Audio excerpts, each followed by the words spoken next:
Welcome back to the Hannahcast YouTube channel, and today I'm going to be giving you my October Oscar predictions. I'm going to be talking about a lot of these categories, especially the above the line and below the line stuff. It's all going to be a lot of good fun. But before I do so, I do want to let you know that YouTube memberships are open for $4.99. You get member shoutouts, member only live chats, member requested reviews, and you even get these little badges if you're a member of the channel. I want to bring a lot more content to you guys. I want to bring more reviews and stuff. And even some stuff that's, not going to be, like, algorithm friendly or whatever. But still, if you can, I would very much appreciate the support. Now, let's get into the Oscar predictions. Right now, I know a lot of people are still saying Poor Things is winning Best Picture.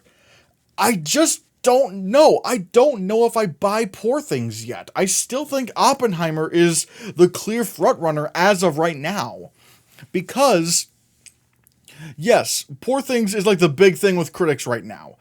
But I just don't know what could possibly take down Oppenheimer if it's not a, like, feel-good movie. And I don't know, granted, I've not seen Poor Things. I'm not cool enough to be in these, press junkets where, you go to these film festivals and all that stuff. I haven't gotten to that level yet. But from at least from seeing The Favorite, I just don't, like, if Poor Things is like The Favorite, where, like, in terms of tone and stuff, I don't know if Poor Things is winning Best Picture, because, like, that, like, The Favorite is a very odd movie, and sure, so was Everything Everywhere All at Once, but what Everything Everywhere All at Once had was the heart, and it also had a bunch of Hollywood veteran underdogs that hadn't really been appreciated by the industry all that much. So I don't know if the Poor Things is really that. I think right now it's like a big critic's favorite, but I just don't know if it can beat Oppenheimer. Now, Oppenheimer obviously is not a film that makes you feel good coming out of it. Like, you don't really come out of there with a smile on your face and going, man, I had a lot of fun watching that. It's not that kind of movie. But what Oppenheimer does have is clarity in how you're supposed to feel. Something that Oppenheimer has going for it that's not like Roma or The Power of the Dog is that even though you come out of Oppenheimer feeling bad, you do know you're feeling bad. Whereas there's something like Roma, Power of the Dog, or I'm trying to think of anything else that could possibly fit that description. Like maybe The Revenant. Yeah, The Revenant would also be another one. You don't really know how you're supposed to feel coming out of those movies, despite the fact that those were like early frontrunners. Okay, well, with The Revenant, the frontrunner was Spotlight, but then The Revenant sort of became that new favorite, and then somehow Spotlight found its way back up again. But with Oppenheimer, yeah, you do, feel bad, but there is enough clarity in there to let you know how you're supposed to feel. And another thing that can be analyzed from this is that audiences have just been eating up Oppenheimer. I don't know if they're going to eat up Poor Things the same way, because Oppenheimer, like, it's made $930 million, and unlike something like Avatar or Top Gun Maverick, this really is like a universal film. Like, sure, a lot of older audiences liked Top Gun Maverick, but it wasn't really saying anything about our world that the Academy likes. And with Avatar: The Way of Water, sure, there's an environmental message, but also the first Avatar was that. But with Oppenheimer, it really is a combination of traditional Oscar bait, yet at the same time using modern filmmaking techniques to tell that story. Like, yeah, it's about the Manhattan Project, but really, the nuclear bomb isn't even, like, the thing you remember coming out of it. Like, or at the very least, it's not when the Trinity test actually happens. or even if it's that scene, it's not the explosion itself. It's the tension of the scene. It's the sound design. And we're going to be going into all that a little bit later on. But there's so much going on in Oppenheimer, especially like the whole third act where it's covering the aftermath of the Hiroshima and Nagasaki bombings and the legal proceedings that went on after that. So with Oppenheimer, it does have that strong balance of traditional Oscar bait, yet at the same time, younger audiences and younger voters probably have been studying and loving and watching Christopher Nolan's movies like their whole lives practically at this point. So they've grown up loving Christopher Nolan. And so I feel like all of this coming together would spell for a Oppenheimer win. And not only that, but again, the box office for this thing is incredible. It's like making around $930 million despite being a 3-hour-long R-rated biopic. Like, that, like, it's literally just a bunch of dudes in suits talking, and this made $930 million. And not only did it make $930 million, but like when you go on like something like Letterboxd or something, or even IMDb, which granted, you know, audience scores should be taken with a grain of salt, because they've been, you know, misused in the past, especially if you look up down with Disney's treatment of franchises and its fanboys. Oh God. But despite that, if we do want to go with the audience score thing, Oppenheimer is doing way better than Roma and Power of the Dog. Like, this is not isolating people. Like, this is not, you know, like making people confused or anything like that. Oppenheimer is very clear in its messaging, despite being very layered in its storytelling. Like, all of this coming together, like, this is the kind of stuff that Hollywood wants to make. Like, this is something that the industry wants to be successful. They want these kind of movies to be made. And so, what better way to commence that than giving Oppenheimer Best Picture? It just feels like the movie of 2023 so far. And I just don't know if Poor Things can beat it without the heart. Like, you would need something heartfelt for it to beat Oppenheimer, and so far the only thing I can maybe think of is The Holdovers, which, yeah, I have at number 2 because I do have it winning original screenplay, but even then I don't think The Holdovers beats Oppenheimer, because it is still, you know, it's not really saying a whole lot. It's just, at least from what I've heard, it's just a very heartwarming story, and also kind of funny as well. So yeah, like, I get it, Poor Things is the big thing with critics right now, but I just don't know if it has the heart. Does it have the heart? If it has the heart, then sure, yeah, it can beat Oppenheimer. But as of right now, I just don't know if people, or at least if the mass audiences are going to grab, if they're going to, you know, really grab onto Poor Things as much as they have with Oppenheimer. Now, granted, I'm excited for Poor Things. It should be made clear that I'm actually very excited to see Poor Things. But if I'm in terms of predicting, I just don't know if it can actually beat Oppenheimer right now. So, yeah. Right, and at number 4, I have Killers of the Flower Moon. I mean, it's so far I have it really only winning 1 Oscar, and it's a pretty major one. So we'll see how that goes, but right now, I think it's it's definitely getting nominated, but I don't think it's gonna win. And then some others. At number 5, I have The Zone of Interest. I know there's a lot of people saying, I don't know if people are gonna really grab onto The Zone of Interest. Maybe not most people, or I shouldn't say most people. I should say, I think The Zone of Interest will appeal to just enough to get nominated in Best Picture. Maybe I should have this lower on the list, honestly, maybe. But the fact that it's going to get nominated for Director, that's pretty strong. That's a pretty strong indication that's going to be in for Best Picture. And I know that movies like Cold War and Another Round managed to get director nominations without Best Picture, but I don't know. We are in an era now of 10 nominees, and there might be a chance that Cold War and what was it? Another Round would have made it to Best Picture if there had been 10. So yeah. Number 6, I have Past Lives. Still one of my favorite movies of the year. I think I know a lot of people are saying, oh no, it's vulnerable now. I still think it's safe to bet that it's going to get in. I just don't there was a point early in the year where I said, oh man, it's going to win. It's going to win a bunch of Oscars. Oh, how naive I was.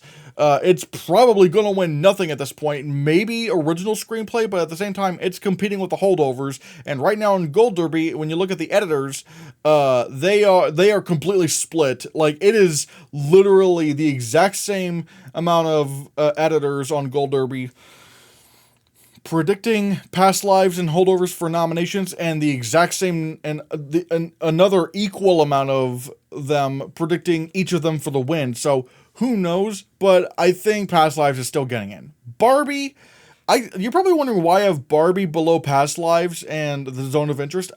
Like, I still need to see if Barbie's gonna be a big thing. Like, obviously, I do have it in the top 10, which means it is secure, but I like, there is still a chance that this could be like too out there, or at the very least like too divisive for Oscar voters, because there is a significant chunk of older voters that don't like this movie, or the very least like older audiences that don't like this movie. And I know people try to say that about Everything Everywhere All at Once, but Everything Everywhere All at Once won 7 Oscars. It won 7 Oscars. So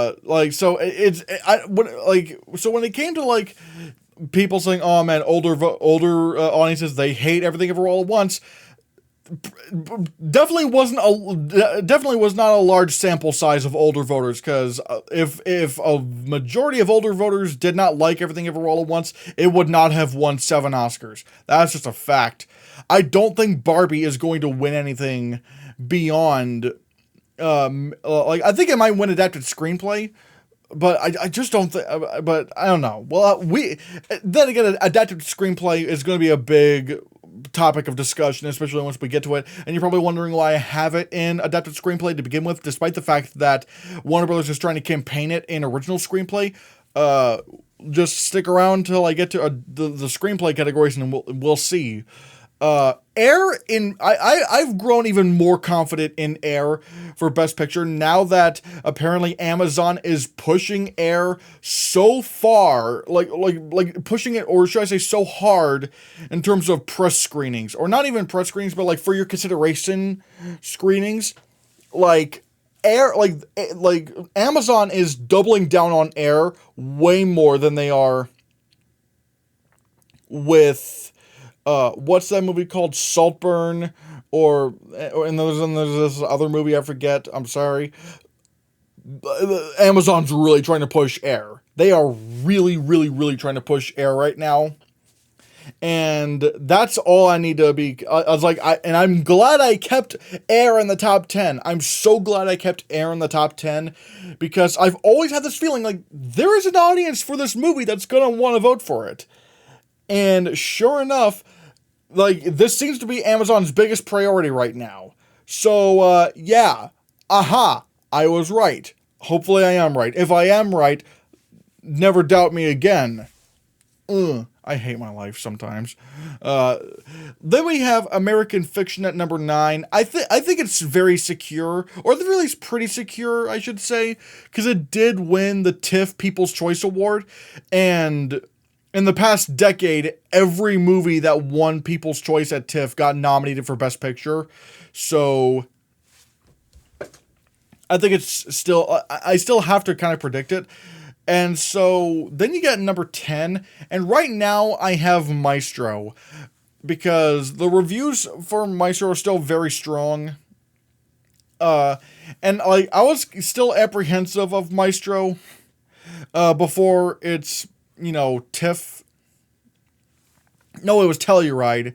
Before it's Telluride or Venice premiere. I don't know which one it was, but it seems like I think Maestro might actually have something going for it. So yeah. But if not that, then you still have some others like The Color Purple. The Color Purple is such a strange film. Like what's happening with that movie?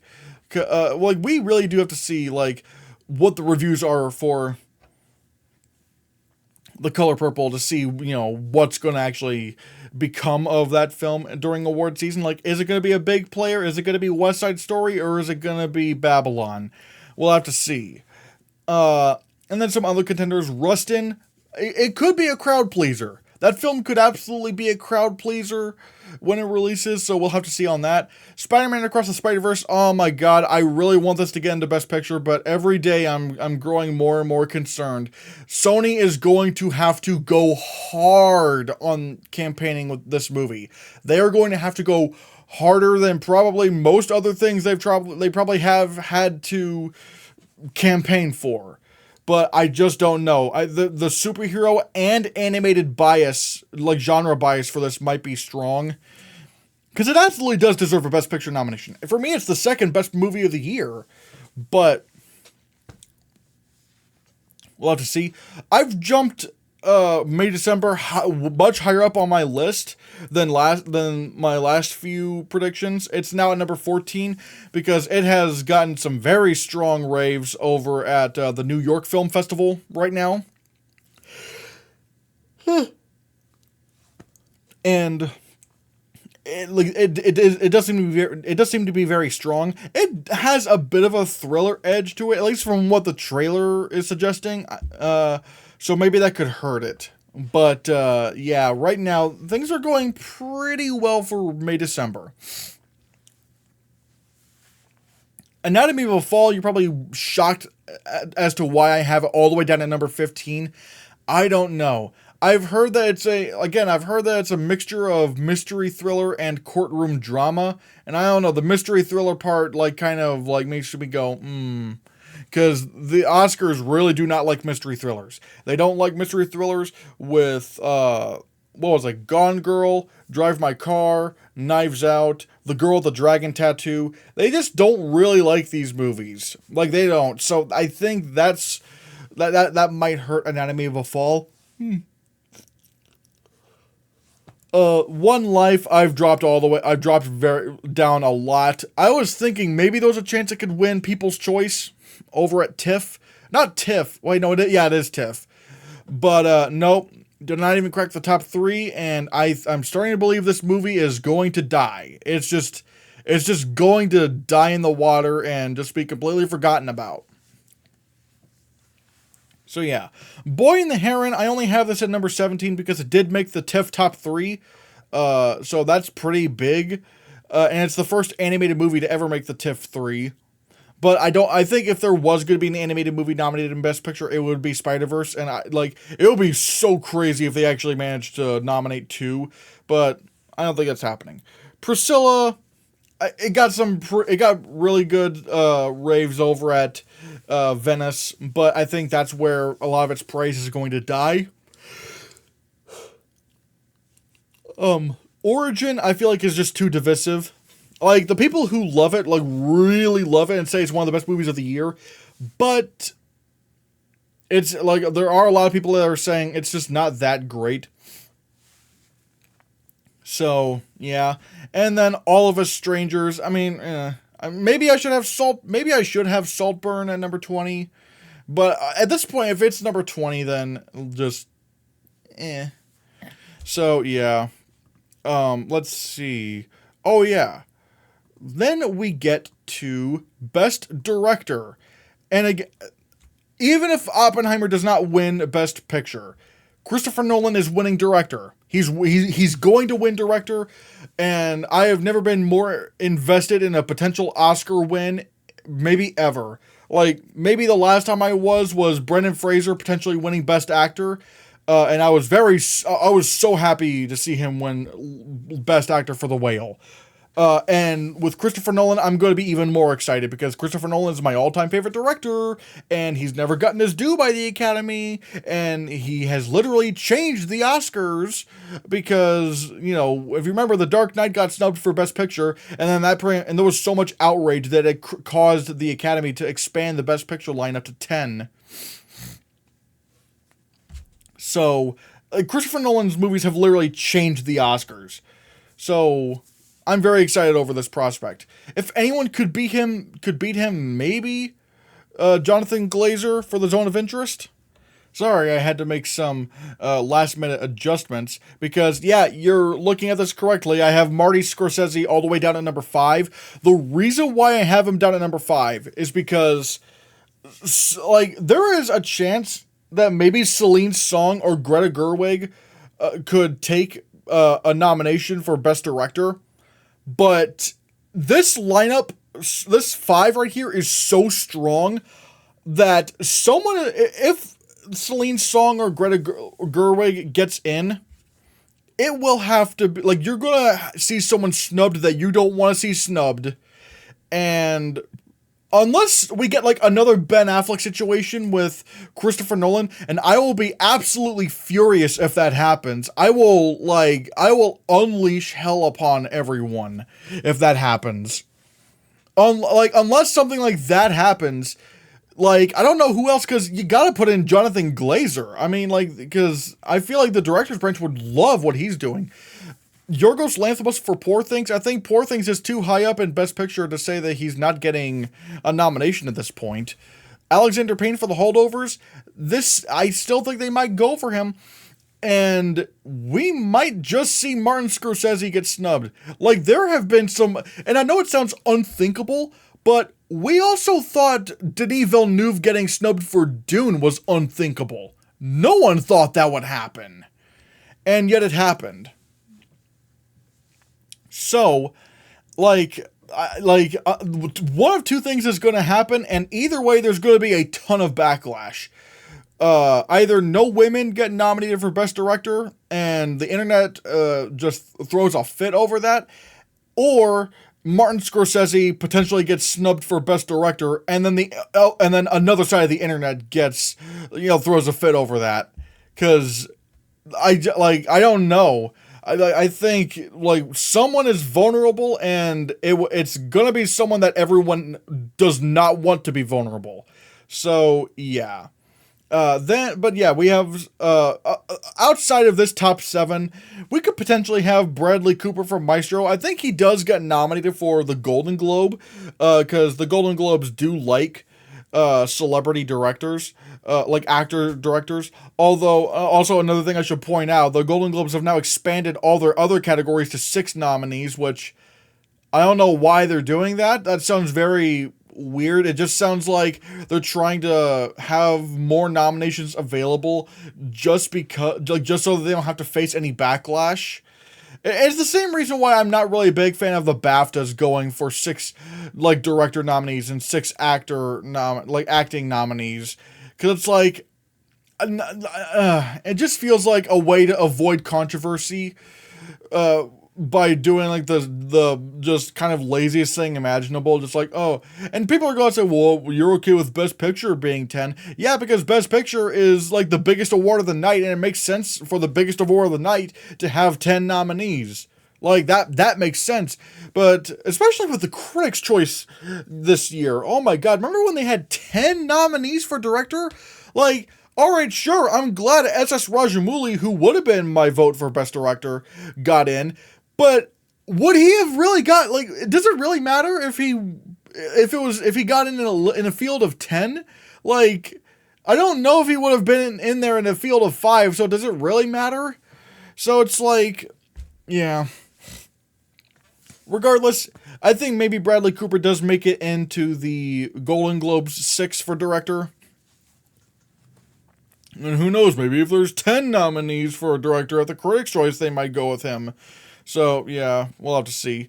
Number 9, Ben Affleck for Air. I think he could also get into the Golden Globes 6, because I'm honestly expecting Air to be nominated for a ton of Golden Globes, especially now that it has the musical comedy category all to itself, because now it can win Best Picture, not win, it could be nominated for Best Picture, musical or comedy, Best Actor, musical or comedy for Matt Damon, Best Supporting Actress, Viola Davis, I think she gets in. Best Supporting Actor, Ben Affleck, I think he gets in. I think it could also get Best Director at the Globes. And now, a screenplay. I mean, that's one of the reasons why I'm predicting Air to be nominated for Best Picture at the Oscars, because that's going to be a strong turnout. But regardless, I think Ben Affleck's not going to get nominated for the Oscar, but I do think he does get into, the Golden Globe 6, so, yeah. Other possible contenders, Cord Jefferson for American Fiction, Todd Haynes for May December, Justine Triet for Anatomy of a Fall, George C. Wolfe for Rustin, Blitz Bazawuli for The Color Purple, and Emerald Fennell for Saltburn. They're not going to get in, but, it's at least worth mentioning them. Then we have lead actor. Lead actor, I still don't really have a good alternative other than Cillian Murphy for Oppenheimer. Now, I know some people are probably saying that Coleman Domingo is going to win, but the problem with Coleman Domingo is that Rustin, I don't think, is going to get in Best Picture. I mean, if it does, then yeah, Coleman Domingo could win this. And I know people are going to go, what about Brendan Fraser for The Whale? Brendan Fraser, yeah, The Whale was nominated in Best Picture, but also Brendan Fraser had everything going for him. The narrative was there, the performance was the performance of a lifetime. We had never, this was an unbelievable performance. Everyone, the idea of seeing Brendan Fraser finally winning an Oscar after, Hollywood treated him like dirt. It was an event to watch. Coleman Domingo doesn't really have that going for him. It just seems like he's going to be a very charismatic a guy giving a charismatic performance. Whereas with Cillian Murphy and Oppenheimer, I'm already predicting Oppenheimer to win 7 Oscars, and it would be kind of weird for Oppenheimer, for Cillian Murphy to not come along with that. And I know people are saying, but his performance is too subtle. I would argue it's not too subtle, because he doesn't have a big screaming moment in the movie. He's not giving a big yelling monologue. But I do think what is going in favor of Cillian Murphy right now is that how do I describe it? I would say his performance isn't too subtle. Sort of like what I was saying before with Oppenheimer and Best Picture. It's a different, how do I describe it? The way Oppenheimer is filmed, is directed, the camera is always on, Cillian Murphy's face. So, even when he's not talking, his expressions and the way the camera just focuses on that face to show you what he is feeling, how he is thinking about things, and it's just, I think that's the best way I can describe it. With Cillian Murphy, the performance is the whole movie is trying to make you look at his performance, everything, whether it's that one motivational speech he gave after the Manhattan Project, or the ending of the movie, all that stuff. So much of this is about showing you Cillian Murphy's face. It's like the movie's saying, hey, look at his face. Look at how distressed he is. He's not speaking, but the movie is making it very clear as to how he's, or at least what he's thinking. And so I feel like it's not too subtle. I feel like the movie's filmmaking does support the performance that Cillian Murphy is giving to allow him to win an Oscar. Leonardo DiCaprio for Killers of the Flower Moon, I think he gets nominated, but he's not going to win this. Paul Giamatti for The Holdovers, again, same thing. Bradley Cooper for Maestro, yeah, I dropped Jeffrey Wright out of the top 5 because I'm thinking they might. I think I was overthinking Jeffrey Wright. I know it sounds weird because most people have this top 5, but it's like, I don't know who could possibly get snubbed. Like, at this point, it just seems kind of unanimous at this point. And no one really feels like a strong contender to beat any of these guys. Because now we have seen, like, the responses from every one of these movies. Because I know there was a point where it's like, oh, could Hugh Jackman get in for the for the son? But, you know, obviously, the son was absolutely just demolished. And people were like, oh, wait, could Hugh Jackman still get this nomination? I don't know. Whereas with these 5, it's like, yeah, everyone seems to really like these movies. Everyone seems to really like these performances. So they might just go all the way with this. Like, it might just be this 5. Some other contenders, Matt Damon for Air. I could maybe see him getting nominated for the SAG Award for this. And also, obviously, he's getting Golden Globe comedy musical actor for Air. Anthony Hopkins for Freud's Last Session. Maybe this surprises over at New York Film Festival, but we'll have to see how that goes. TOU for Past Lives, Barry Keoghan for Saltburn, Koji Yakusho for Perfect Days, Andrew Scott for All of Us Strangers, Adam Driver, Ferrari, Joaquin Phoenix for Napoleon, Anthony Hopkins, One Life. All, like, right now, like those are, like I said, those are mainly, at this point, they're kind of placeholders, because right now, it really just does feel like Murphy, Domingo, DiCaprio, Giamatti, and Cooper. Like, it just feels like it's just going to be that 5. Lead actress. Yeah, I still think Lily Gladstone is going to win lead actress for Killers of the Flower Moon, because there's a lot, like, it is between Emma Stone and Lily Gladstone. It is a battle between the Stones, if you will. But I don't know if they will go with Emma Stone, because it is a goofy performance. But or at least from what I've heard, again, I have not seen Poor Things. I do want to make that clear, but I don't know. I don't know, because, like, yeah, Lily Gladstone was, like, I know a lot of people were saying, oh no, Lily Gladstone's chances are finished because they did this with Michelle Williams. Michelle Williams was never going to beat Cate Blanchett or Michelle Yeoh. Lily Gladstone can beat Emma Stone, and I think she will beat Emma Stone, because they both seem to be giving very strong performances. Lily Gladstone does have a narrative, which I know doesn't mean everything, but still, like both Emma Stone and Poor Things, usually goofy performances don't win. They don't typically win Oscars. Now, there is an argument to be made for Jamie Lee Curtis, but at the same time, Everything Everywhere All at Once was the biggest Oscar sweeper since Slumdog Millionaire. So, like, they had that going for it. And plus, even then, Jamie Lee Curtis had never won an Oscar before. Emma Stone has won an Oscar. So there might be a chance that they go to Lily Gladstone and go, hey, we want you to win this. It feels like your time. And it just feels like, because you look at other, so if we take out Jamie Lee Curtis for Everything Everywhere All at Once, what are some other goofy performances that could win, that were nominated? Well, you had, what was it? Like Robert Downey Jr. in Tropic Thunder, Maria Bakalova in Borat's subsequent movie film. They didn't win. So, yeah, I don't know if Emma Stone's actually going to win. I mean, she could absolutely win this. But right now, I still think Lily Gladstone has a little bit more going for her. And then you have Carey Mulligan for Maestro, which people are saying she might get pushed to supporting actress, which would be very strange, but we'll have to see. Greta Lee for Past Lives. I know I see a lot of people taking her out of the top 5. I think she still gets in. I still think the performance is still strong enough to warrant nominating her.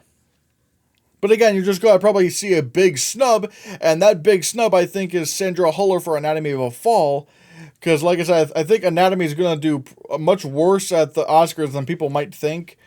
And instead, I'm now thinking we might get Natalie Portman for May December. Which is interesting. Because like right now, like I said, May December is playing over at the New York Film Festival, and people are loving May December more than I thought they were. So May December might get a few nominations here. So yeah, and Natalie Portman. If the movie gets nominated for anything, like Natalie Portman would probably have to come along with that. Some other contenders, like I said, Sandra Huller for Anatomy of a Fall, Fantasia Barrino for The Color Purple, Annette Bening for Naiad. I took her out because I think maybe Natalie Portman might be stronger. Margot Robbie for Barbie. I would love that to happen, but I don't think that's gonna happen. Kaylee Spaney for Priscilla. She did win the Venice Best Actress award, I think. But that might be all she gets. Anjanou Ellis Taylor for Origin. I don't know. I think Origin is too divisive of a film for her to win. Tiana Taylor for 1001. Eve Hewson for Floor and Son. Kate Winslet for Lee, and Jessie Buckley for Fingernails. Yeah, I think So yeah, I think it really is between that top 8. You know, Gladstone, Stone, Mulligan, Lee, Portman, Huller, Barrino, and Benning. So yeah. Supporting actor. Right now, I still have Robert Downey Jr. for Oppenheimer. I still think he's gonna win because he has a lot more going for him. Like, he is in Oppenheimer. He is in the currently what I'm expecting to be the big Oscar sweep of this year. And so I think Robert Downey Jr. just comes along with that. Ryan Gosling for Barbie, I would love him to win. But I don't know if it's going to happen, though. I think he does get nominated, but I don't know. Dominic Sessa for The Holdovers. For some reason, still no editors over at Gold Derby are predicting Dominic Sessa to be nominated for The Holdovers. I'm like, what? Like, he's so clearly getting nominated. Like, when you look at the trailers and you hear, the reviews, it's like, it sounds like he's a pretty big player in this film, and it sounds like he's also, one of the big emotional centerpieces of this film. Mark Ruffalo for Poor Things, I think he gets in, and I've taken out John Majaro in favor of Charles Melton. People are saying Charles Melton is the performance in May December, so yeah, I think he might get in, and that does mean that I think John Majaro for Past Lives and Robert De Niro for Killers of the Flower Moon get snubbed. And I know it's almost unthinkable to think of Robert De Niro getting snubbed, but it could happen. It could happen.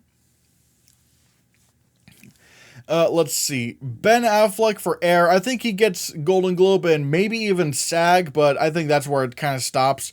Matt Damon for Oppenheimer.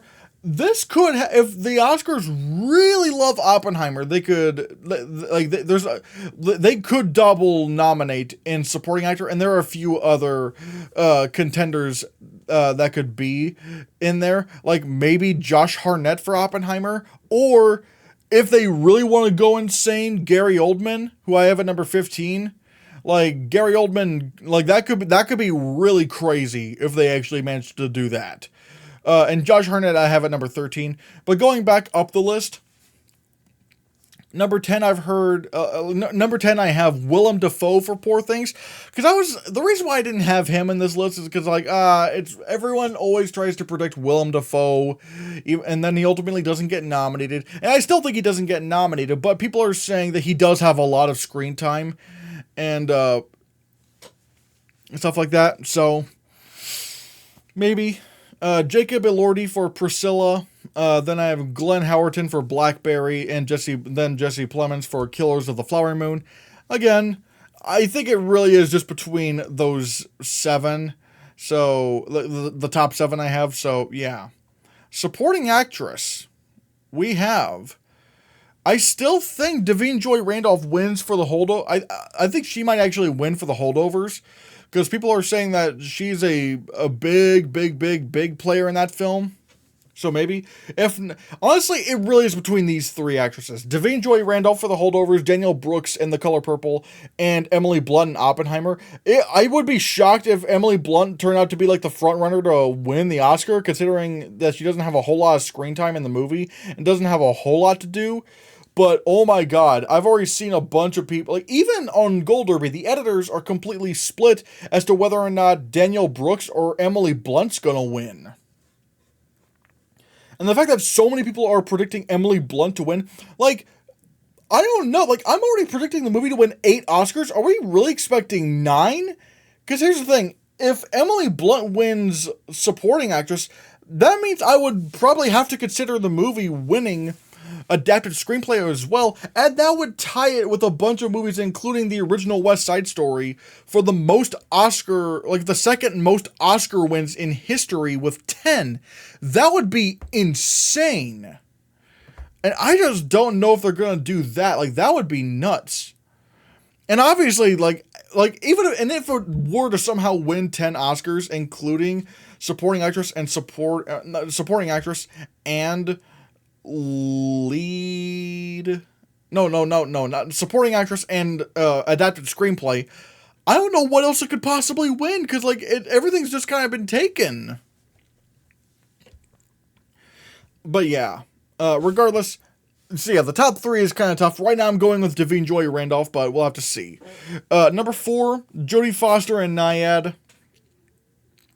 I think she could still get nominated. And number 5, I have Julianne Moore for May December. So, yeah. Number 6, I have Taraji P. Henson for The Color Purple. I've dropped out Penelope Cruz. Like, she's now in number 7 for Ferrari. Number 8, Viola Davis for Air. You're probably wondering, why do I have Air at number, like, at the Oscars for Best Picture and yet not Best Supporting Actress?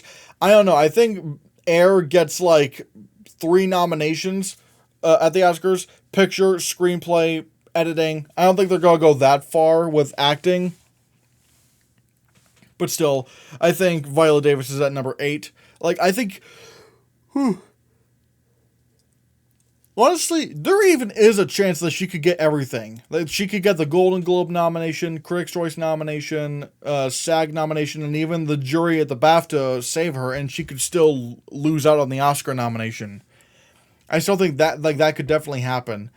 Florence Pugh in Oppenheimer, I've seen some people talk about how she was the standout supporting role other than Emily Blunt. So maybe? God, if they wanted to double nominate supporting actress as well, that would this would just be insane.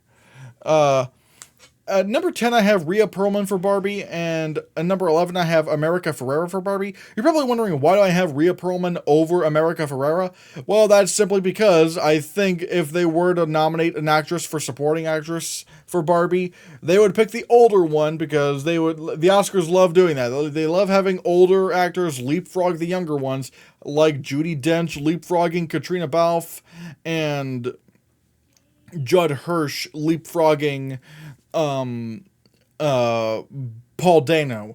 And I think maybe there's a chance that Rhea Perlman could do that with with America Ferrera, because she does have a moment in the movie. She does have like a big like monologue that people are going to go, oh man, I really love that. So yeah. Number 12, Rosamund Pike for Saltburn. Number 13, Sandra Huller for The Zone of Interest. Those are maybes, but I don't know. I don't think they're really going anywhere. Number 14 and number 15 are practically just placeholders at this point. And also number 13, I guess. Yeah, because number 13, 14, and 15 are basically just placeholders. Because we have Sandra Huller for The Zone of Interest, Helena Bonham Carter for One Life, and Kathy Bates for Are You There, God? It's Me, Margaret. Because, again, I just don't have any other good alternatives. So, yeah. Then we get to original screenplay. I think The Holdovers takes this, although Past Lives might beat The Holdovers. We'll have to see. The experts on Gold Derby are completely split as to whether or not Holdovers or Past Lives will win. So yeah. Then we have number 3, which I have Air. I think it's secure in a nomination, but I don't think it's gonna win. Number 4 is Maestro. I think it would be safe to say that if it does get nominated for Best Picture, it could probably get in for Screenplay as well. And number 5, May December, because it does, from what I've heard, it does have a very like tight, strong script, even though it's weird. And the writer's branch definitely does like weird stuff, so we'll have to see. Number 6, Rustin. This could maybe get in, like maybe. Number 7, Anatomy of a Fall. Number 8, El Conde. It did win the Venice Screenplay Award, so I do want to keep an eye on that. Man, I need to rewatch El Conde. El Conde is it makes you think. El Conde makes you think. Asteroid City I have at number 9 because it could definitely get Writers Guild nomination. Number 10, Coup de Chance. I have that at number 10 because it's Woody Allen, and I mean, you don't ignore Woody Allen. And then the others are pretty much placeholders. Number 11, The Boy and the Heron. Number 12, Bottoms. Number 13, Saltburn. Number 14, Joyride. And number 15, The Creator. Again, these are basically placeholders. I don't actually think they have a strong chance. It really is between this 10. And even then, I feel like the top 3 or 4 are secure. At least the top 3 are very secure. Adapted screenplay. Now, you're probably wondering, why did I not have Barbie at original screenplay, despite the fact that the Oscars are campaigning? Not the Oscars, that Warner Brothers is trying to campaign Barbie in original screenplay.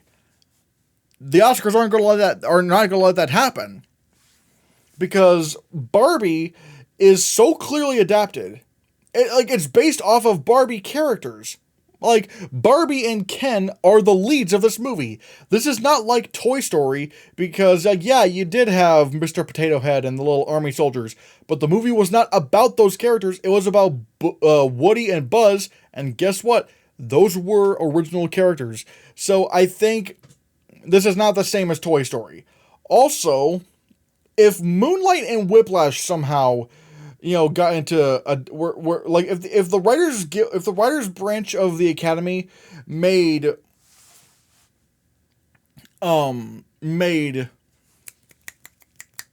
Whiplash and Moonlight go to adapted screenplay, why would they not do the same thing with Barbie? And I've heard some people try to say, oh, well, they've changed. It's like the writers branch at the Academy has changed. I'm like, what? What evidence do you have to prove of that? Like, tell me what lick of evidence you have to prove that they've changed to the point to where they would put a movie that's even more adapted than even Whiplash or Moonlight, and like have that go an original. Like, what evidence is there to support that claim?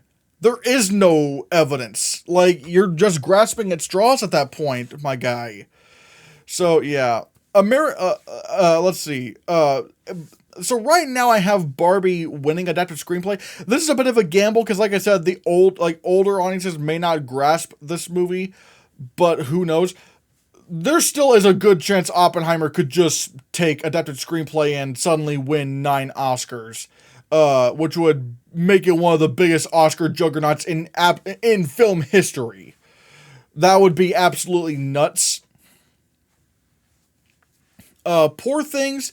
You're probably wondering, wow, you don't even think Poor Things will win adapted screenplay?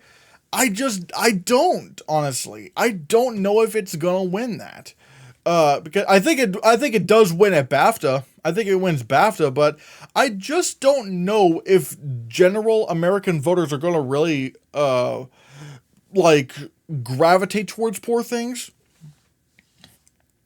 Because again, I just don't think it's gonna be that strong in best. It's gonna be a big best pick. I mean, I don't think it's gonna win Best Picture. Because for it to win Best Picture, I think it would have to win screenplay and lead actress. And honestly, I can think of other alternatives than these. So, yeah. Killers of the Flower Moon, I think, is an easy nomination, but it's not going to win. American Fiction, if it gets Best Picture, it's going to get nominated in screenplay as well. Other potential contenders, maybe The Zone of Interest at number 6, but even then, I don't know. I think this top 5 is actually very, very, very solid. because I don't know about the other competition. Spider-Man Across the Spider-Verse, if it gets in Best Picture, it's absolutely getting screenplay, adapted screenplay. I just don't think that's going to happen, though. I would love it to happen. I would love it. Hitman at number 8. Number 9, Freud's Last Session. Number 10, One Life. Number 11, Dumb Money. Number 12, Are You There, God, It's Me, Margaret. Number 13, Next Goal Wins. Number 14, All of Us Strangers. And number 15, Blackberry. Again, at this point, I am kind of just like those around the, like, from Freud's Last Session all the way down to 15. I think they're all just I think all of these are mainly just placeholders, because I do think the top 5 is pretty secure, at least in terms of nominations. Then we get to cinematography.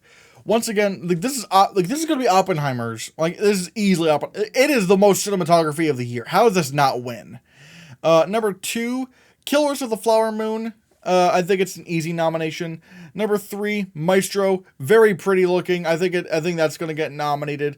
Poor Things at number 4. I think once again that's going to happen. And El Conde, I still think takes that number 5 slot. I think it is a very, very good looking movie in terms of cinematography. So I think it does win. Other potential contenders: The Zone of Interest, maybe. Asteroid City at number 7, number 8, Napoleon. At this point, now we're getting into kind of like the placeholder categories, because I think it really is between those 6. But yeah, number 7, Asteroid City. Number 8, Napoleon. Number 9, The Creator. Number 10, About Dry Grasses. I've seen the trailer for About Dry Grasses. Looks very beautiful. Number 11, Foe. Number 12, Barbie. Number 13, The Color Purple.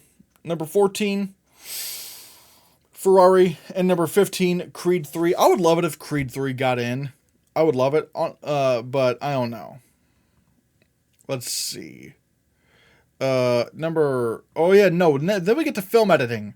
Film editing, once again, everything just seems to be going in Oppenheimer's way. Oppenheimer just seems to be like the big contender in film editing right now. So I don't really know what else could beat it other than maybe Air, but even then I don't think that's going to beat it. So yeah. Number 2 I have Air. Number 3 I have Poor Things. Number 4, Killers of the Flower Moon. Number 5, The Holdovers. I think this is a pretty good 5. American Fiction, maybe. You're probably wondering why I have The Holdovers at number 5. Well, I mean, sometimes just regular comedies can get into film editing, like Green Book or The Banshees of Inisherin. So yeah. Number 7, The Zone of Interest. Number 8, Ferrari, because it is a racing movie, maybe.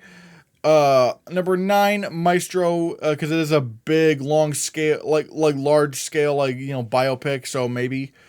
Number 10, Barbie. Number 11, Past Lives. Number 12, Anatomy of a Fall. Number 13, The Color Purple. Number 14, Spider-Man Across the Spider-Verse. And number 15, Asteroid City. Again, I think it really is between those 6 or 7. Maybe Zone of Interest could get in. Who knows? Production design, I think Barbie takes this. I think, when you look at Barbie Land, it is immaculate. It is absolutely gorgeous. From the trailers, Poor Things definitely seems like a strong contender, even more so than The Favorite. Like, the production designing in Poor Things looks unbelievable, and I'll get to the production design here in a bit when we talk about visual effects and why Poor Things is absolutely not getting shortlisted in visual effects, and people need to drop that thing right now. But we'll get to that when we get to that. Number 3, Killers of the Flower Moon. Number 4, Oppenheimer. Number 5, The Color Purple. I think ultimately, this pretty much, other than Poor Things, when Dune was originally coming out, it was going to be, Barbie, Dune, Killers of the Flower Moon, Oppenheimer, Color Purple. It just seemed very strong that was going to be the 5, but obviously now that Dune's gone, it's Poor Things now, so, El Conde I have at number 6. I would love that if that happened, but I don't know. I think it would be a really good day for El Conde if it got more than just cinematography. That's all I'll say. The Zone of Interest at number 7, perhaps. I mean, I've heard that could happen. Wonka I have at number 8. Not impossible. It'll be kind of like a Fantastic Beasts-esque nomination. Although even I would say Fantastic Beasts, unless maybe we're not seeing enough from the trailers or the trailer for Wonka. The production designing in Fantastic Beasts was absolutely insane. So we'll have to see. Number 9, Asteroid City. Love the production designing in Asteroid City. I don't know if that's going to happen, though. Number 10, Guardians of the Galaxy Volume 3. Once again, that movie has amazing production design. I just don't think that's going to happen. Number 11, The Hunger Games, The Ballad of Songbirds and Snakes. New trailer dropped. Everything looks pretty cool. There's like this room with like a bunch of TVs, and that looked really nice. So, yeah. The creator, because it is an original world that the film had to create, so maybe that could inspire a production design nomination. Number 13, I have Napoleon. Number 14, I have The Haunted Mansion. Maybe I should have The Haunted Mansion at number 13, but I don't know. Again, it's mainly a placeholder. I mean, it would be kind of weird. I mean, the movie, it is The Haunted Mansion, so you would expect, like, some strong production designing going on. And number 15, I have Air. I don't know. Again, kind of a placeholder. Then we get to costume design, and once again, I think Barbie takes this. I think Barbie takes costume design.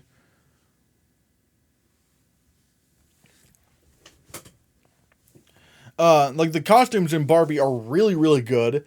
But then Poor Things, once again, just like production design, could threaten. Although I am expecting a Black Panther situation where Black Panther was fighting against the favorite, and it manages to beat the favorite in both costume and production designing. I think they could probably do that with Barbie and Poor Things as well. I think Barbie might just end up beating out Poor Things. Number 3, this is easily, like, Wonka has to get a nomination here. Like, even if it doesn't get production designing, the costume designing in Wonka looks really, really strong. So, yeah.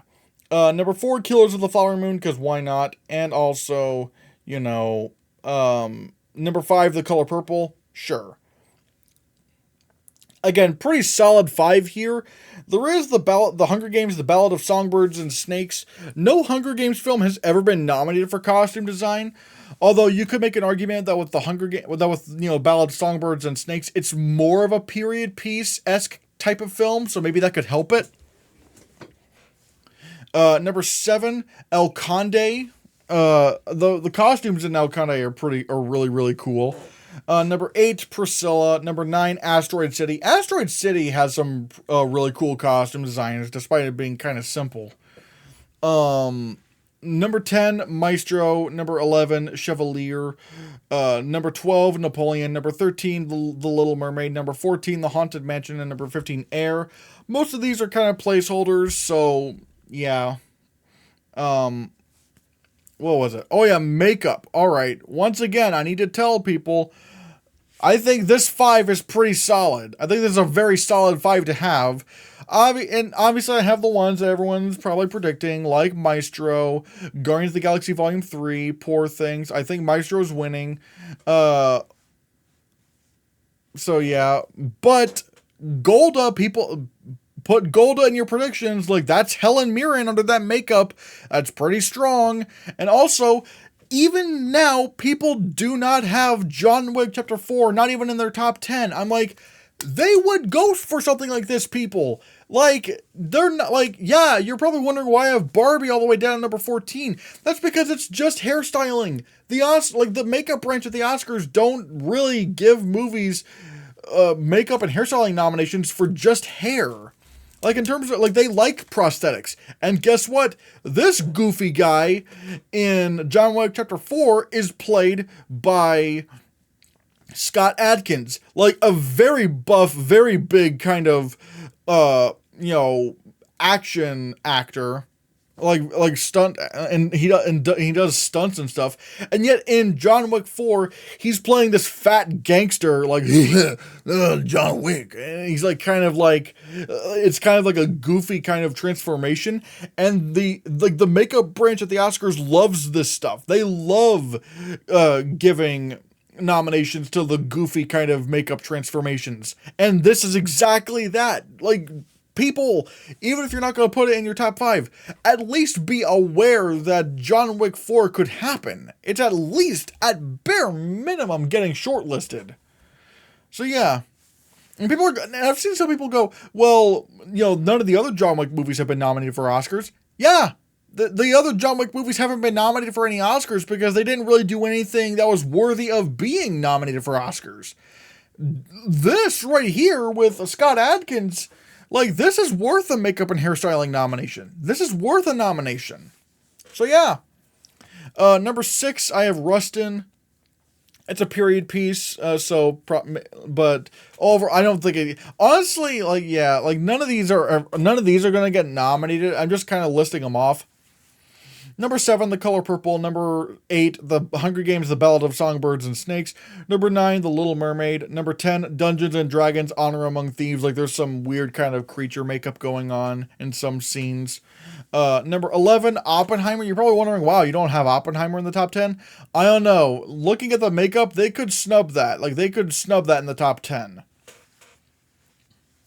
Number 12, Rebel Moon Part 1, A Child of Fire. Don't count that out. Like, there's like this spider creature in the movie, and part of her is like makeup. That could that might happen, at least in the short list. Number 13, Beau is Afraid. People are wondering why I have that in there. Well, he turns it, like, Joaquin Phoenix's character, I think at one point becomes an old man, and they use old man makeup. And yeah, number 14, I have Barbie, and number 15, I have Air. But again, they don't go for just hairstyling in movies. Like, stop predicting Barbie for this award. It's not going to happen. All right. Oh my God. Visual effects. This is so confusing. Oh my God. Ugh. I will say, I did change out my number 5 slot. Like, currently my 1 through 5 is The Creator at number 1, number 2, Guardians of the Galaxy Volume 3, number 3, Spider-Man Across the Spider-Verse.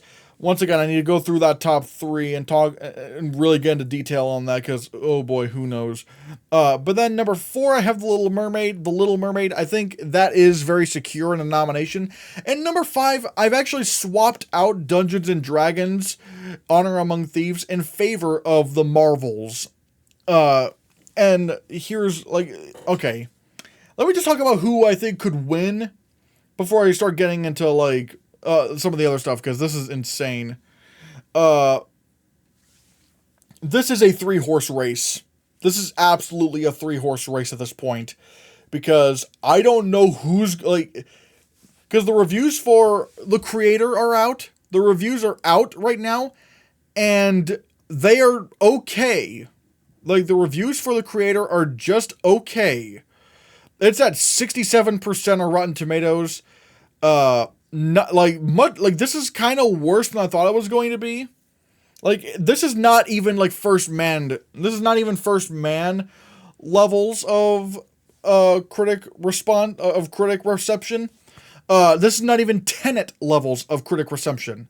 Although Tenet, like I said, came out in 2020, the worst visual effects year ever. And we'll talk about 2020 here in a bit, but yeah. The Creator is not loved. And if I'm being honest, I don't know if I want to have this at number 1 right now, because it could literally go, okay, what's going to happen for the win in visual effects? Because honestly, I think predicting it is easier than trying to predict who wins. Predicting the nominations, I think is easier than predicting who wins, because it really is between The Creator, Guardians, and Spider-Man. Now, The Creator, what does it have going for it? Well, for one, I'm not predicting any Best Picture nominees in visual effects, and I guess of the ones I currently have predicted, Spider-Man Across the Spider-Verse is the one highest, but I don't think it's getting nominated, so would it even still win? Because if, like, because here's the thing, the creator, like, if it had, like, First Man level reviews, where it's like pretty strong, then yeah, it would easily win this category. But it's not that well liked. It is, like, again, it's at 67%. That is just, like, kind of okay. And considering earlier this morning it was at 68%, I'm kind of expecting this to kind of just continue dropping down. If this were in the 50s, if the creator were at the 50s, then no way it wins. Because then people just hate that movie. Right now, people are just kind of on the movie. But is it enough? But then at the same time, there is also the thing to consider with Tenet. It was directed by Christopher Nolan, and they do like Christopher Nolan movies. Even if they don't nominate it in Best Picture, they'll still find some room for it. Like, they'll always kind of simp for Nolan that way. But with the creator, I mean, between, you know, like, this is, this is Gareth Edwards' like, Gareth Edwards is not really a legend like Christopher Nolan is. He's not really a legend. So, it's kind of tough. Like, and plus with the creator, but at the same time with the creator, there are some pretty impressive things about it. Like, I mean, obviously the quality of the visual effects and what they're achieving in terms of, you know, in terms of innovation, really cool stuff going on.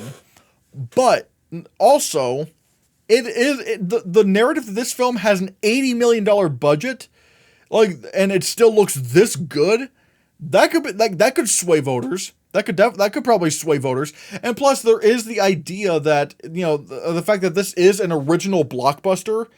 And I saw someone saying this on Twitter, and I think it might be kind of true, that the buzz around the creator is more so that people wanted this original blockbuster to be great, rather than saying that this original blockbuster is great. So there is that to consider. Like, would the Oscars still give the creator the award despite the fact that they don't love it? Because here's the thing: if this were just the visual effects branch, it would not matter if, you know, if they loved it, because they don't. Like, it doesn't matter. You know, they've nominated, like, the visual effects branch has nominated a ton of movies that people have hated, but the visual effects aspect of it, like, was very strong. Like the Lion King remake, like Star Wars: The Rise of Skywalker. They did that with they also nominated The Lone Ranger. They nominated Snow White and the Huntsman. Actually, wait, did people hate Snow White and the Huntsman? Let me check it. All right, 49% people did not like Snow White and the Huntsman. So yeah, like, it doesn't really matter if people hate your movie. Like, the visual effects branch doesn't really care. They only care about the quality and the innovation of the visual effects themselves. So if this were just the visual effects branch, like, it wouldn't matter that I'm talking about, like, you know, how well it was received. But people are not like visual effects artists. Most people, like, with the Oscars, when we're talking about the overall Academy, considering, like, when everyone's choosing the winners, everyone votes for every category, which is kind of my problem, one of my problems with the Oscars. But that's another thing for another time. They usually just pick their favorite movie to win Best Visual Effects. Like, either their favorite movie, or just basically if you're in Best Picture, you basically win. Like, you basically win. Only once in the past 50 years has there been a movie nominated in visual effects that was not nominated in Best Picture and yet beat a Best Picture nominee for visual effects. And that was when Ex Machina beat out Mad Max, The Revenant, The Martian. And even then, you could probably say that was an extenuating circumstance, because all three movies probably had an argument to win visual effects, considering they were all in Best Picture. Because, you know, Mad Max, it was the tech juggernaut of the night, so it won 6 Oscars. It could have won 7. The Revenant was the closest to winning Best Picture. So it could have won based off of that. And plus, it did win supporting visual effects at the Visual Effects Society. In fact, if I'm not mistaken, it actually won the second most awards at Visual Effects Society, including supporting visual effects, animated character in a photoreal feature, which was the bear, and outstanding compositing in a photoreal feature. So there's that. And then there's also The Martian, which I'm not saying this would be a good reason to vote for it in visual effects, because this is bad. This is a bad reason. But people do have this mindset where it's like, oh man, this movie's not going to win any. I love this movie, but it's not going to win anything. So I'll vote for it in visual effects because it's got to win something. Like, people do have that kind of mindset, and they could probably have done that with The Martian.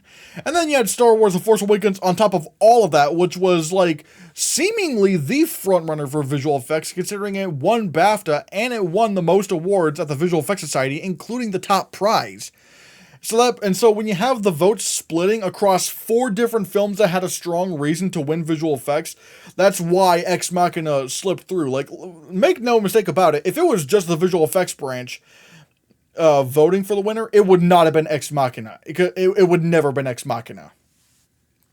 But regardless, and I'll probably talk about Ex Machina here in a bit as well. But this is tough because none of the movies here are nominated in Best Picture, or at least not. Maybe not. If Spider-Man Across the Spider-Verse does get nominated in Best Picture, I think it does win. And you're probably wondering, why do I have Spider-Man Across the Spider-Verse, nominated in visual effects and potentially contending for the win? Well, like I said, if it gets nominated in Best Picture, it's winning visual effects, but it does not need Best Picture to be nominated in visual effects. It doesn't need it, because The Nightmare Before Christmas, Kubo and the Two Strings, and the Lion King remake all got nominated for visual effects without getting anywhere close to Best Picture. And yes, the Lion King remake is absolutely an animated movie. It literally has only one live action shot in the entire film. That was the opening sunrise. And there are animated movies that were contending an animated feature that had way more live action in it than The Lion King. I mean, hell, look at like Marcel the Shell with shoes on. Marcel the Shell is so not an animated movie. It is a live action movie with animated characters, and yet that's still qualified to get a nomination. And it did get a nomination. So don't tell me The Lion King is live action, because it's not. No. Regardless, hell, even Kubo and the Two Strings could not even win Best Animated Feature, and yet it got nominated in visual effects. So you don't need to. You do not need to. You don't need a Best Picture nomination to get into visual effects. And people are saying, well, why? Well, how come Into the Spider-Verse didn't enter the visual effects race? Well, that's because Into the Spider-Verse came out so late in the game to where it couldn't, there was no buzz around that film, or at the very least, no buzz could surround that film, to where it could get nominated for other categories other than Best Animated Feature. So that's a problem that I had to face. So I just don't think blah, blah, blah, blah. And plus, also with 2018, it was a significantly stronger year in visual effects than 2023 is. Like there was so much good stuff nominated for visual effects or in the shortlist that year. And even the one film that was like a clear outlier, Black Panther, I don't think should have been shortlisted. I would swap it out with Fantastic Beasts: The Crimes of Grindelwald, and that movie had some amazing visual effects in it. Whereas this year, it's slimmer pickings. So yeah, and with Spider-Man Across the Spider-Verse, not only did it come out earlier, so it has been able to generate that buzz, but also it's breaking even more new ground than even the first Spider-Verse did, because this film is larger in scale than the first Spider-Verse, and yes, being large in scale absolutely counts. Like that is absolutely a factor that they take into consideration, because the more you do, the more difficult it is to accomplish, and so when it does all work out in the end, it becomes a greater achievement in visual effects. So Spider-Man Across the Spider-Verse already has that box checked because it's like nearly 2.5 hours long, which is abnormally long for an animated film. So it has that going for it. It's blending so many animation styles together all at once. Like, again, way more so than even the first Spider-Verse did. So I do think it does have that going for it. I think it does get nominated in visual effects because it is such a large, gigantic movie in scope that's breaking so much new ground. And if it gets nominated in Best Picture, it's gonna win visual effects.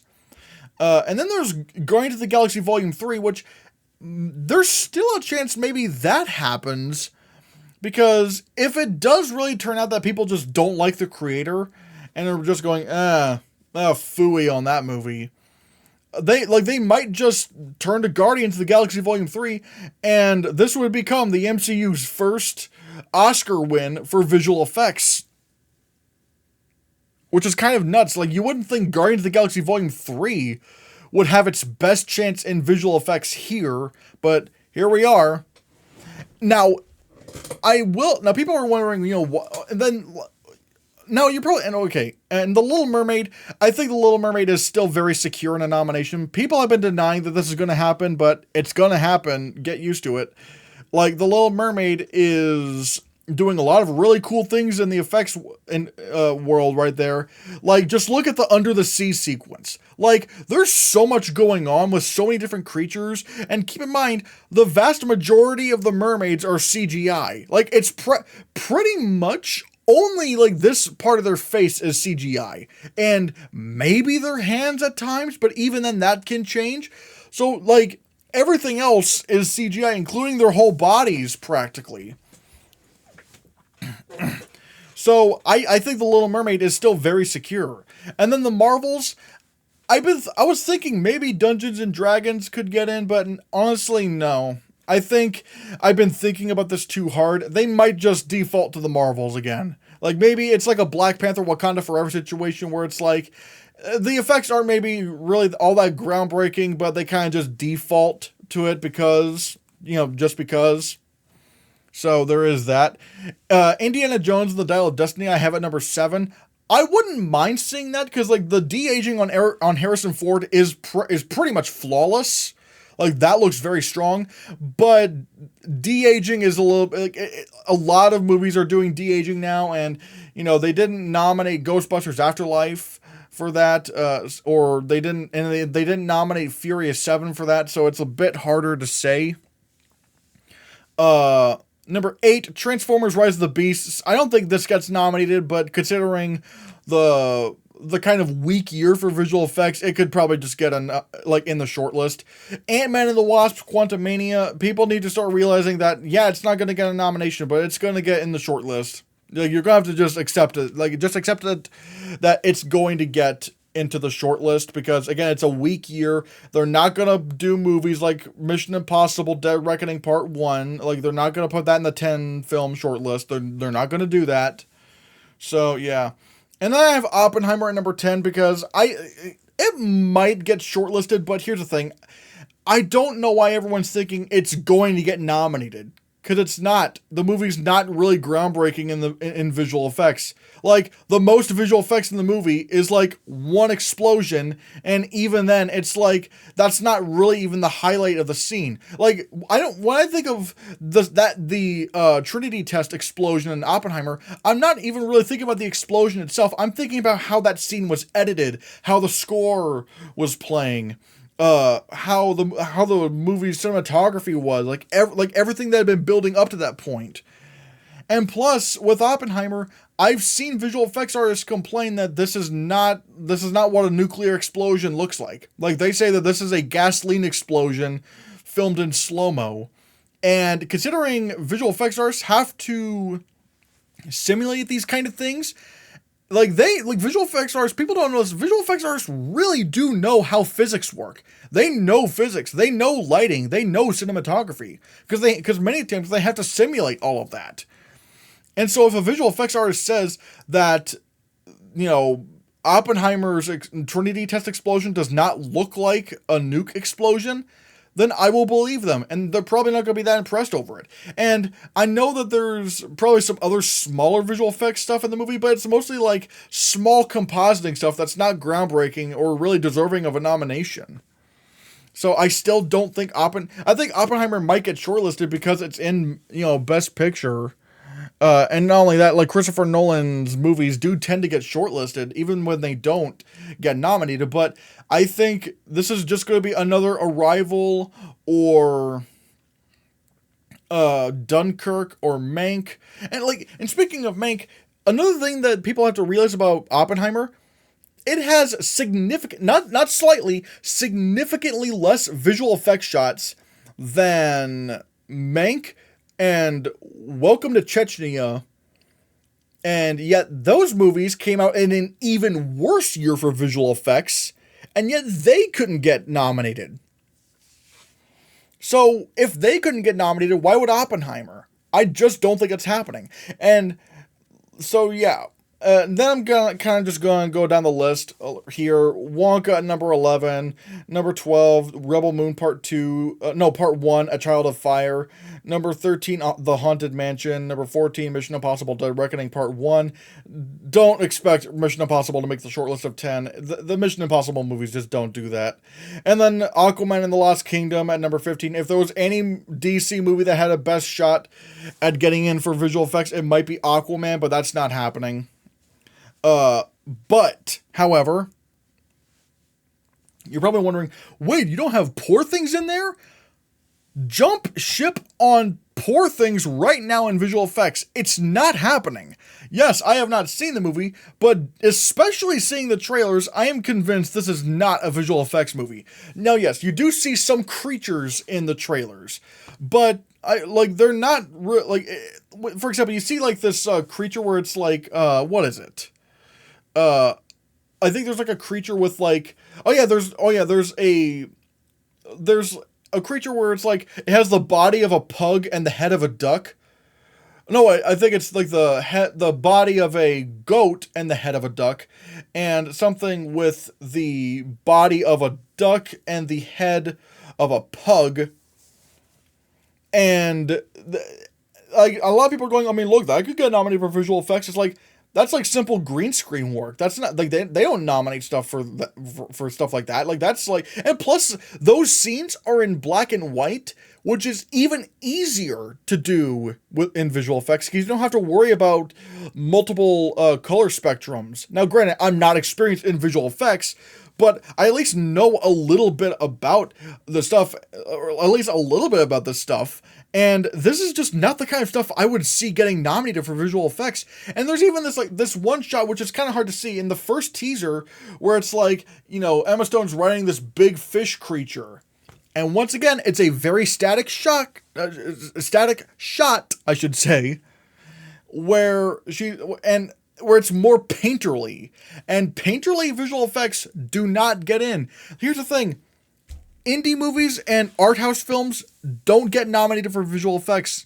They don't. And this would definitely be an art house movie. And people are going to go, well, what about Ex Machina? Ex Machina, well, for one, was way more groundbreaking than people gave it credit for.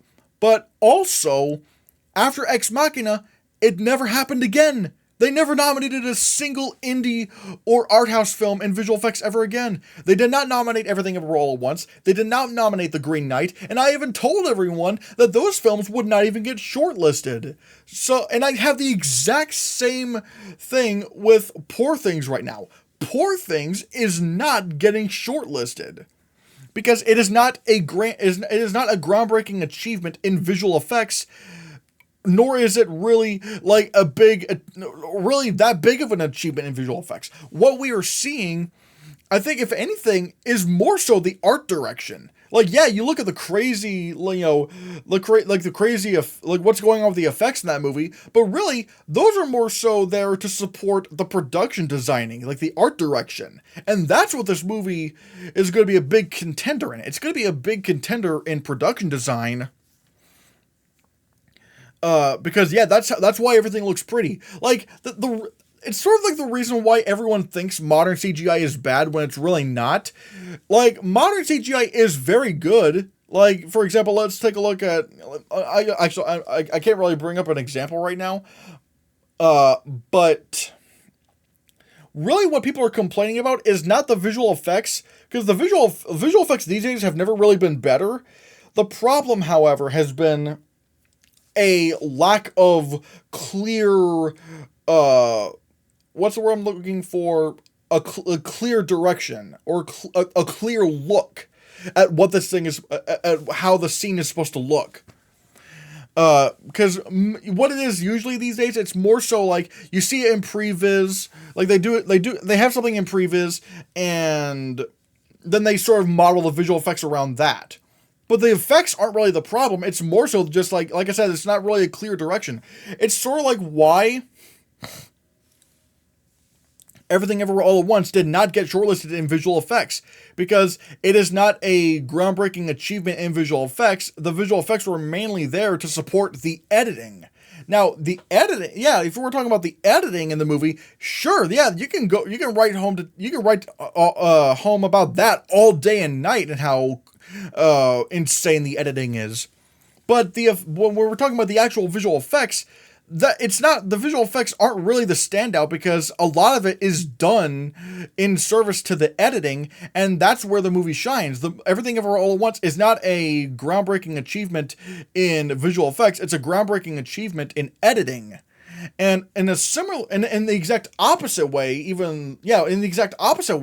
we're looking at 1917, where despite 1917 winning the Critics' Choice for editing, the movie was a big visual effects contender, because, while yes, visual effects were used to to sort of stitch together the shots, the visual effects took up a huge chunk of that movie. Like, apparently 91% of the movie featured visual effects, which is way more of an achievement than something like Everything Everywhere All at Once, where the effects were kind of used sparingly and were mainly done to support the editing. And this is exactly what we're seeing with Poor Things right here. What Poor Things is probably a more groundbreaking achievement in production designing or art direction. And the visual effects are just kind of there to sort of boost that up, but really the visual effects themselves aren't really groundbreaking achievements. I mean, hell, a lot of these visual effects shots that I'm seeing are, again, keep in mind, I have not seen the movie, I've only seen the trailers, but going off of the trailers, a lot of the visual effects scenes are mainly in black and white anyway, which is a lot easier to do than with a wide color spectrum. So, yeah, that's why I don't think Poor Things is getting in there for visual effects, nor is it going to get close. And like I said, people need to jump ship fast on Poor Things. It's not happening. It's not going to happen. It's just going to be another Green Knight and Everything Ever All at Once scenario. And when Poor Things inevitably does not get shortlisted in visual effects, I will be here to tell you, I told you so. You cannot keep predicting art house films and indies for visual effects, because it's just not going to happen. They don't go for these movies. It's like Ex Machina happened. Yes. And it's never happened since. So, yeah. Regardless, the top three, like I said, whichever one is winning is really hard to predict. I think, like I said, predicting the nominations is easier than predicting who wins, because it's like, who's going to take the award? Is it the creator? Like, is the creator going to be considered prestige enough to win visual effects? Guardians of the Galaxy Volume 3, it might, do they default to Guardians of the Galaxy Volume 3 because they just enjoyed that more than the creator? Or does Spider-Man Across the Spider-Verse get nominated in Best Picture and ultimately become the first animated movie to win visual effects? We'll have to see. So, yeah. Then we get to Best Sound. This is already going on in an hour and a half, so I'm probably going to go a little bit faster here. Oppenheimer is absolutely winning this. It's so clear that it's going to win this. Other contenders could possibly be... No, the other nominees I'm predicting are Ferrari at number 2, number 3, Killers of the Flower Moon, number 4, The Zone of Interest, and number 5, The Color Purple. Especially when you hear about the stuff you hear in The Zone of Interest, that's definitely a sound nomination coming its way right there. Spider-Man Across the Spider-Verse, I would love to see a sound nomination. The sound in that movie is absolutely nuts. I know some people were saying, oh, there's mixing issues. I did not face any mixing issues when I saw the movie. I fully believe that it was an issue of, the filmmakers and the studios said that the movie had to be calibrated a certain way in theaters in order for the sound to sound good, and the theaters didn't listen, so it ended up being all jarbled. And so it's kind of, I think this ultimately was the theater's fault and not really the fault of the movie itself. So yeah. Number 7, the creator, maybe. Number 8, Sisu. As I've said before, Sisu is a movie where they replaced the, what's the word I'm looking for? They replaced the sound, practically all the sound in the movie, because the on-set recordings were unusable because there was so much noise. So that could maybe get into the short list. Number 9, Gran Turismo, because it's a racing movie. Number 10, The Killer. Number 11, Mission Impossible Dead Reckoning Part 1. Number 12, Napoleon. Number 13, Wonka, because it's a musical. Number 14, Indiana Jones and the Dial of Destiny. And number 15, The Holdovers, because, I don't know, it sounds like an old movie, but overall, I think this is still kind of a placeholder. Original score. Oh, no. Here we go. Ooh. There we go.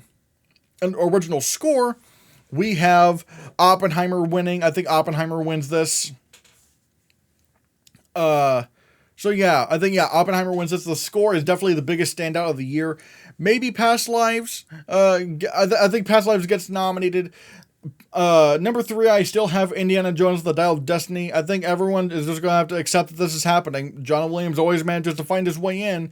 And I know some people tried to say, well, The Post didn't get nominated for Best Original Score. Yes, it didn't, because it came out the same exact year that Star Wars The Last Jedi came out. And that did get nominated. So, yeah. There we go. Spider-Man Across the Spider-Verse, it is the animated score of the year. Oh, well, actually, then again, I might say maybe Ninja Turtles is that, but we'll get to that when we get to that. Spider-Man Across the Spider-Verse, I think the score is strong enough to be nominated in score. The score in Elemental is very good, so we might see a double animation nominee here. Double animated nominees here. God. Blah, blah. Although, if I'm going to be honest, so far, damn, animated movie scores are really, really good this year. Killers of the Flower Moon, I have at number 6. I need to know how much of this was actually an original score, because if it does have a significant original score in it that's eligible for the Oscars, then I think it gets nominated. Number 7, Poor Things. That also depends on if the score in the movie is mostly original. We'll have to see. Wonka, it's an original musical, so or at least it has original songs, so it could be like Mary Poppins Returns, where it gets nominated for score. Number 9, The Boy and the Heron. Number 10, Teenage Mutant Ninja Turtles Mutant Mayhem. I want that to happen so badly, because the score in Mutant Mayhem is so good. I just don't think they're going to do it. I don't think they're going to touch it. Number 11, Asteroid City. It's not really one of Alexandre Desplat's most memorable scores, so there is that. Number 12, Wish, also another animated musical. God, I have, in my top 15, I have 1, 2, 3, 4, 5 animated movies in the top 15. Man. Number 13, 13 through 15 are mainly kind of placeholders. 13 is One Life, number 14 is The Creator, and number 15 is The Killer. So, yeah. Then we get to Best Original Song. So far, I think I'm Just Ken is still gonna win. Although there is also the possibility of What Was I Made For from Barbie. So there is that. I think those are the two contending for the win. But the other 3 nominees I think are going to be This Wish from Wish, gonna be You for number 4 I think is gonna be You from 80 for Brady, because it's Diane Warren and she always makes her way in, and that Diane Warren documentary, I just don't think it's coming out this year, so we'll have to just go with 80 for Brady here. And then Road to Freedom from Rustin, I think that's that 5th slot. Other potential contenders, number 6, Something from Wonka. I have to expect that Something from Wonka is getting in. Number 7, Am I Dreaming from Spider-Man Across the Spider-Verse. This is the song that Sony is pushing for Best Original Song. And I think that's the right choice because Am I Dreaming is definitely the best song in the movie. Dance the Night from Barbie, maybe that could happen, but again, Warner Brothers hasn't really said what songs they are pushing for Best Original Song from Barbie, so we'll have to see. Quiet Eyes from Past Lives at number 9. Calling from Spider-Man Across the Spider-Verse. Actually, wait, why do I even have Calling still here? Because they're clearly going with Am I Dreaming, so ignore that. Ooh. Peaches from the Mario movie. I would like this to happen. It's kind of funny, but I don't think it's going to happen. Steal the Show from Elemental is at number 12. High Life from number 13. 13 is High Life from Flora and Son. God, I can't speak today. Something from The Color Purple is at number 14. We'll have to see how that goes. And then number 15, Spinning Globe from The Boy and the Heron. That's, again, just kind of, yeah. And then we have Animated Feature, where we have... I still think Spider-Man Across the Spider-Verse wins Animated Feature. Boy and the Heron did become the first movie at TIFF to win... Oh no, to be in the the first movie, the first animated film to get into the TIFF 3. So that's pretty big, but I still think Spider-Man Across the Spider-Verse is too big to beat. Number 3, Chicken Run, Dawn of the Nugget. Aardman, they get in a lot. Like, you know, Shaun the Sheep movie got in, Shaun the Sheep movie 2 got in, the Pirates Band of Misfits got in. The Oscars really, really love Aardman, so that's a safe bet. Nimona, I think Nimona has it's a great movie with a great narrative behind it. It's the movie that was being made by Blue Sky Studios that Disney just canceled because when they bought Fox, they went, "Oh, we don't like Blue Sky Studios anymore." Boo. And they shut that down. The Peasants, apparently, yeah, The Peasants, I have at number 5, and it has been confirmed that I think Sony Pictures Classics has just picked up The Peasants for American distribution, and they are going to push this for Best International Feature since this was selected as Poland's choice for Best International Feature, which is going to be exciting.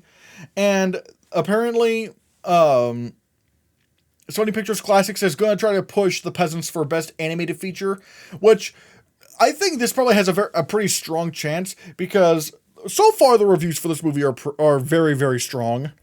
Yeah, the reviews for The Peasants are still very strong. And also, I feel like, once again, there's a good narrative for this movie, even though Loving Vincent also did this, where it is a movie that is entirely animated by I think pastel paintings, where each frame is a pastel painting, and the hard work and ingenuity that's going on in The Peasants might be a very good reason to for voters to nominate it, because in the era of really garbage AI generated art that's just sucking the humanity out of art, and it's not even art, it's literally just a computer, it's just computer garbage. So yeah, and so something like The Peasants, where again where it's basically a testament of human ingenuity and passion, that could go very far. Although at the same time, Teenage Mutant Ninja Turtles at Mutant Mayhem I have at number 6. I would also love it if it got nominated. Mutant Mayhem is so good. I'm telling you, oh my god. It is just a wonderful, wonderful movie. It is hilarious. The animation is unbelievable. It has that kind of similar style that Spider-Verse had, but it still does it in its own way, and it feels very grungy. I love that about it. Teenage Mutant Ninja Turtles Mutant Mayhem deserves to be nominated. I don't think it will. I think it will just miss out, but I would love it if it did. And you're probably wondering, what? You don't think Elemental and Wish are getting in? Alright, first let me talk about Elemental. The reviews for Elemental are not great. They are decent. The reviews for Elemental are just decent. And the Oscars, especially nowadays, the Oscars are very persnickety when it comes to nominating Disney movies for animated feature. Because, like, somewhere around 2013, they went, all right, if people don't love your movie, then we're going to snub you. And they have, look at, what was it?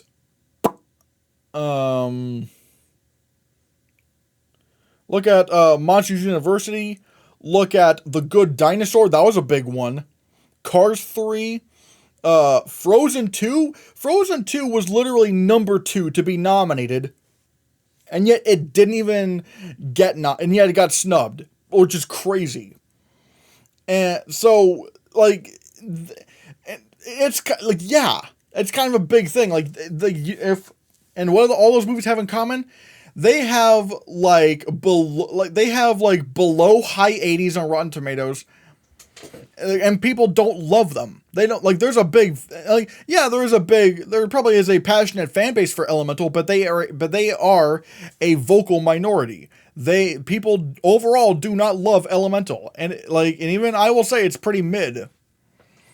So no, it's just, I think yeah. Elemental's just not getting in. And then you have Wish. The new trailer for Wish came out a few days ago. It looks even worse. The animation looks so bad.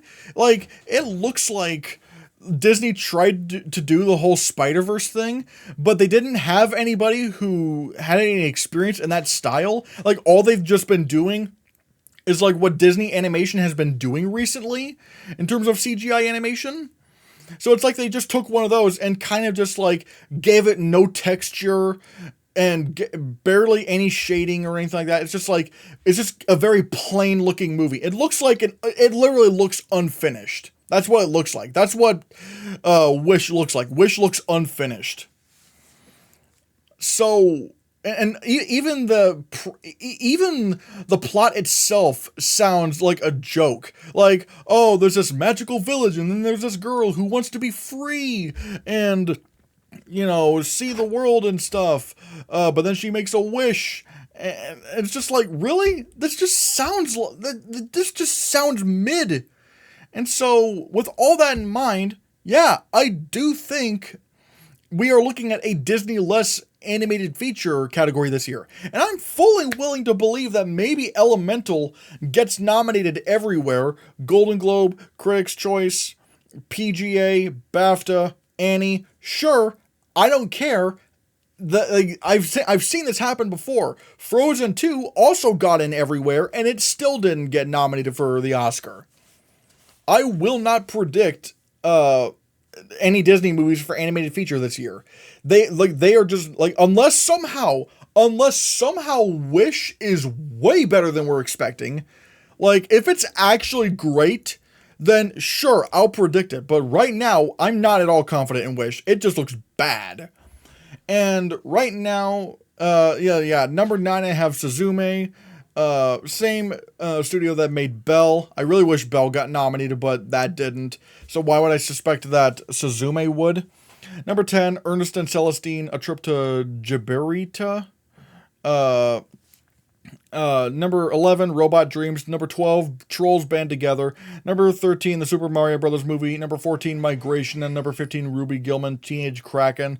Or, I don't know, what about Paw Patrol, the Mighty Movie? I don't know. But regardless, I think it really is between the 6. 4 of these are, three of these are big locks. Spider-Man Across the Spider-Verse, Boy and the Heron, Chicken Run. Maybe you can make an argument for Nimona being a lock, but it might, but the last 2 slots might end up being between Nimona, the Peasants, and Ninja Turtles. And right now I'm predicting Nimona and the Peasants. And so with that being said, those are my at least earlier kind of October Oscar predictions. We're getting very close to those Critics Circle Awards. We're getting very close. So yeah, guys. So thank you for watching this video. And like I said before, I do have memberships open. It is only $4.99, and for that you can get custom these Hannahcast emojis. You get member shoutouts at the end of each video, or like during the video. Who knows? I'll have to figure that out. Members only live chats and member requested reviews. Like if there's a movie you want me to review, but it's probably not great for the algorithm, I can provide that for you in the YouTube memberships thing. So yeah, guys, thank you so much for watching, and be sure you hit that subscribe button, because if you don't, maybe no one will have any memberships.